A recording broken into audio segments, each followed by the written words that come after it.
in the last few months. Broadly, we can divide them into measures on the economic side and another set of measures on the social sector side. Both are important. Both are important because the UPA believes in growth with equity. We call it inclusive growth. Nobody should be left behind, especially the poor, the scheduled castes, the scheduled tribes, the other backward classes, the minorities, the disabled, women and children. No one should be left behind, which is why we emphasize both growth and equity. In the last few months, on the economic side, a number of measures have been taken.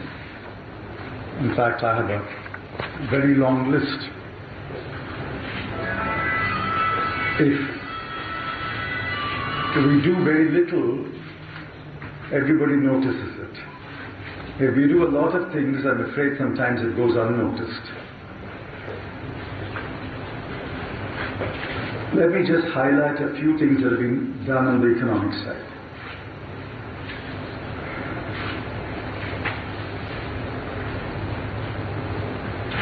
Minimum support price for farmers has been increased substantially.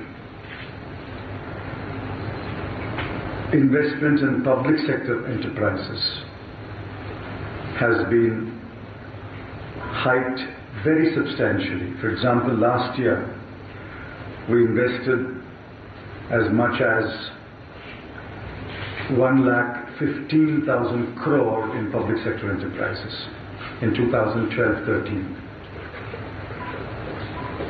Public sector banks have been capitalized.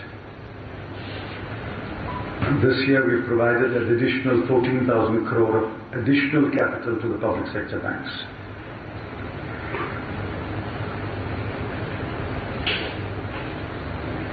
A number of reforms have been done to deliver benefits to the people. The most important one is the direct benefit transfer. It now extends to 121 districts, roughly 20% of the whole country. It covers 20 crore people and it is being rolled out very rapidly. LPG, which touches practically every home, is being brought under the DBT, and I think by the end of the year all LPG consumers will get the subsidy through the DBT.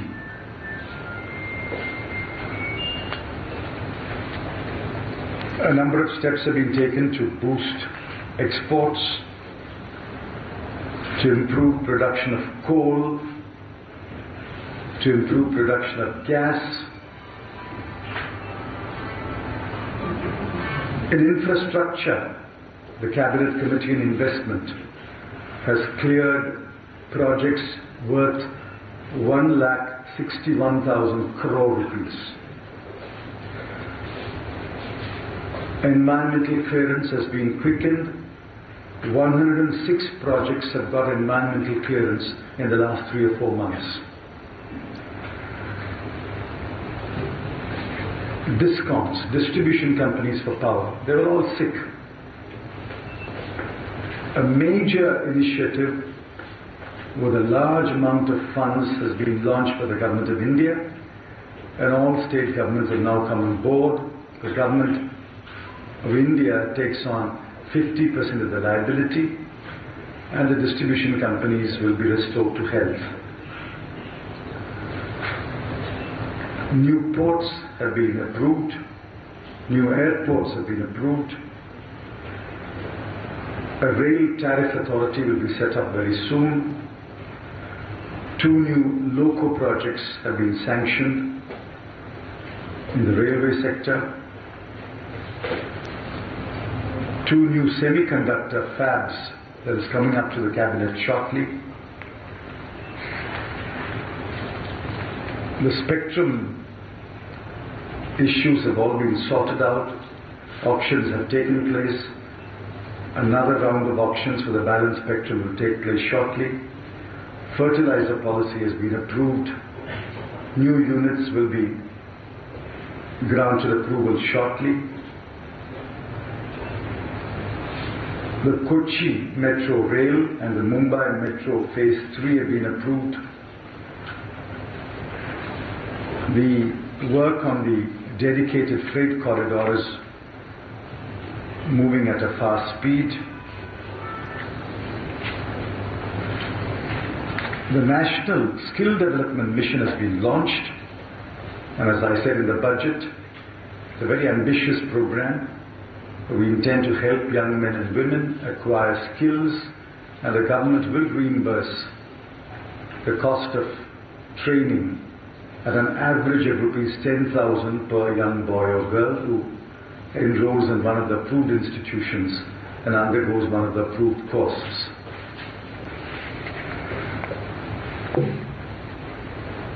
Last year, 2012-13, we added 20,622 megawatts of additional capacity in power, the largest annual addition at any point of time.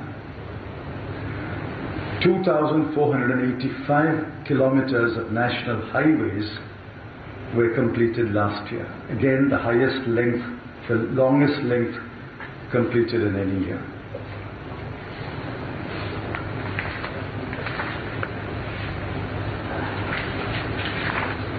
A number of other steps have been taken on the social sector side. I'm sure my colleague, Shri Ghulam Nabi Azad, would like to add to what I say, but on the social sector side, the most burning issue in the last year or so has been the violence against women and children. The Criminal Law Amendment Act was passed by Parliament. It deals with sexual offences against women, provides stringent and enhanced punishment. The other bill was the Sexual Harassment of Women at Workplace Prevention Act. This is to protect women who are working from sexual harassment. And the Protection of Children from Sexual Offences Act, which came into force on 14th November 2012.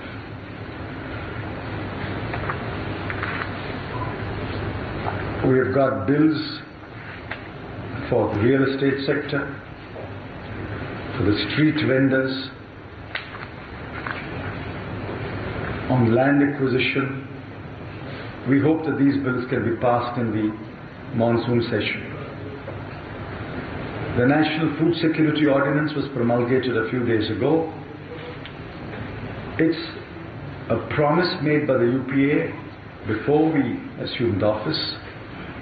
It's an important, in fact, the most important legislative measure of UPA 2.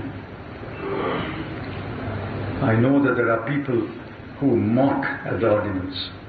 I'm sorry for them. Nothing is more important than food security. Food security deals with two problems. One is hunger. There is still hunger in small pockets of India. In most of India there is no hunger, but in pockets of India there is still hunger. So food security is intended to deal with hunger. But there is another problem, malnutrition.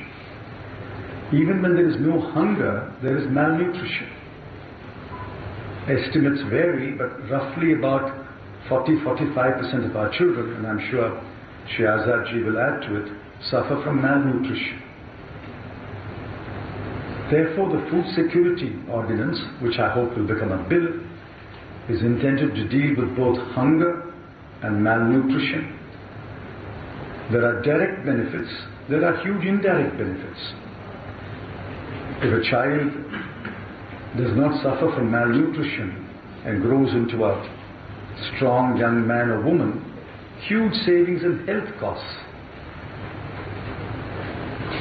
In fact, the lifetime benefits of dealing with hunger and malnutrition at the earliest stage are immense and incalculable. We have the National Urban Health Mission, which is a sub-mission of the National Health Mission. We had a Rural Health Mission. Now we have launched an Urban Health Mission. We have a National Pharmaceutical Pricing Policy that is notified to ensure availability of essential medicines at affordable prices. Prices of essential drugs are being controlled, and they cannot be sold at anything more than the controlled price.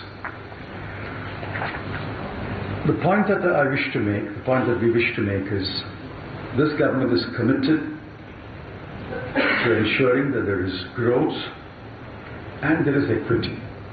Growth has been affected because world growth has been affected. Only 4 days ago, the World Economic Outlook was put out. World growth has been moderated to no more than 3.1%. Advanced countries are growing at no more than 2%. Only China, among the larger countries, is growing at about 7 to 7.5%. Last year, India's growth was 5%, but this year, all estimates by consensus is it will be 6% or slightly above. It is not a satisfactory rate of growth, but given what is happening to all the other countries of the world, many of them are growing at 0%. Most of Europe is in recession. All emerging markets are affected.